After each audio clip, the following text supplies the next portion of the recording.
Assalamualaikum warahmatullahi wabarakatuh. Berjumpa lagi bersama kami Oma Gede Motor. Pada kesempatan kali ini kita akan membahas mengenai motor CS1 yang sudah terkenal mesinnya kasar, ya kan. Pokoknya kalau CS1 itu yang usia-usia sudah lanjut, apalagi yang untuk motor harian itu biasanya pasti suaranya cenderung kasar. Oke, kita akan membahas suara kasar itu sebenarnya itu sumbernya dari mana. Ini yang biasa terjadi ya, yang biasa terjadi sumbernya itu dari mana, terus cara mengatasinya seperti apa. Nah, kayak gitu. Simak videonya sampai habis. Oke, terima kasih sudah klik video ini, sudah bergabung bersama kami. Jangan lupa subscribe dan juga nyalakan lonceng notifikasinya, dan jangan lupa juga sholat bagi teman-teman yang belum sholat. Nah, sumber utama, nih langsung saja biar nggak berlama-lama. Sumber utama suara dari motor CS1 ini itu adalah knocking sebenarnya. Jadi knocking itu ditimbulkan karena pembakaran atau pengapian yang tidak tepat pada waktunya, ya.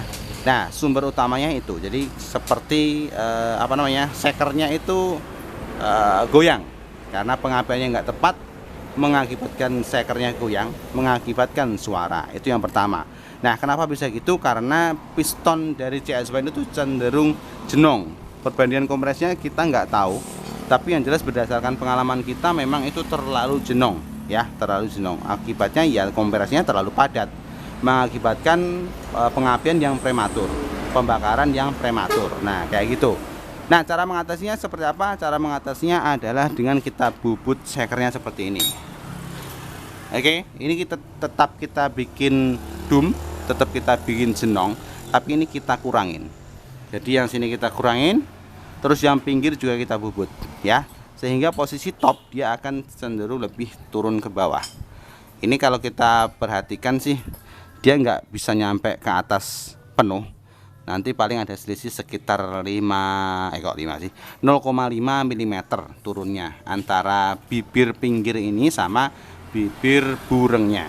Itu sekitar 0,5 mm. Nah, kayak gitu. Itu yang pertama.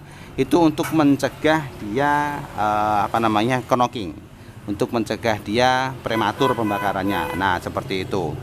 Nah, untuk misalkan setang atau conrod itu sangat amat jarang rusak gitu ya. Jadi buat teman-teman yang mengalami masalah seperti ini, jangan dulu ganti stang. Stang itu nomor 100 lah, paling belakang.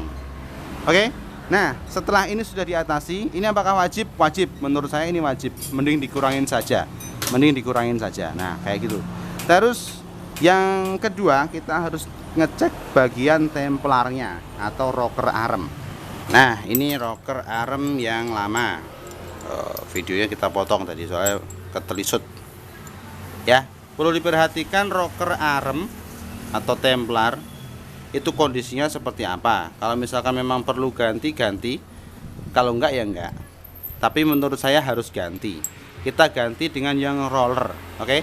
Roller itu ada yang murah meriah, nanti saya kasih tahu pakai roller apa, RRA apa. Nah, ini ya. Terus juga perlu diperhatikan bagian asnya atau ininya bosnya, asnya. Biasanya itu aus. Nah, kayak gini kelihatan apa enggak ya di kamera? Tuh, kelihatan aus ya. Nah, tuh aus. Itu mengakibatkan si rocker armnya goyang-goyang, sehingga pada RPM tertentu dia akan bersuara. Nah, kita wajib ganti ini. Terus ini sudah kita ganti. Nah, untuk RRA nya kita bisa pakai punya Grand. Oke. Tuh, rocker arm Templar Grand Racing. Harganya sekitar ya 100 ribuan lah, nggak nyampe. Kalau di sini nggak nyampe. Ya sekitar 100 ribuan lah kurang lebih. 90 berapa apa mungkin 80 berapa gitu.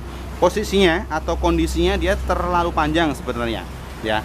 Antara rocker arm Grand dengan CS1 standar atau Sonic itu biasanya terlalu panjang, tapi nggak masalah karena posisinya ketika dia dipakai itu masih bisa center. Artinya kondisinya si bearingnya ini masih bisa mengenai noken as dengan baik. Nah, makanya masih bisa dipakai. Terus kondisinya ininya juga apa namanya, si ujungnya ini juga pas di klepnya.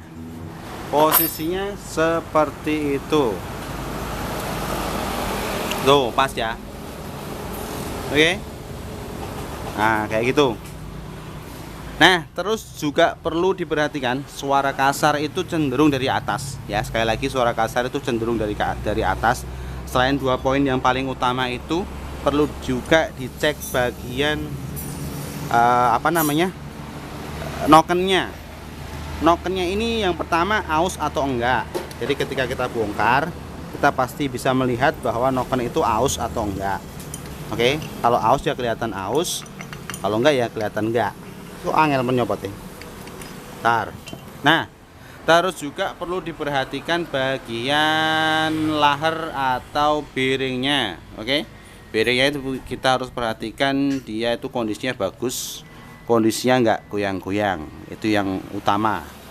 Oke, selain itu juga perlu diperhatikan karet kampratnya, karet keteng, dan juga ketengnya sendiri kondisinya seperti apa. Kalau misalkan memang sudah terlihat rusak ya harus kita ganti. Oke, harus kita ganti. Terus juga setelannya ya, setelannya ini bentuk dan fungsinya dan cara kerjanya itu sama persis dengan punya Karisma atau Mega Pro kayak gitu. Jadi memang cenderung gampang rusak ya.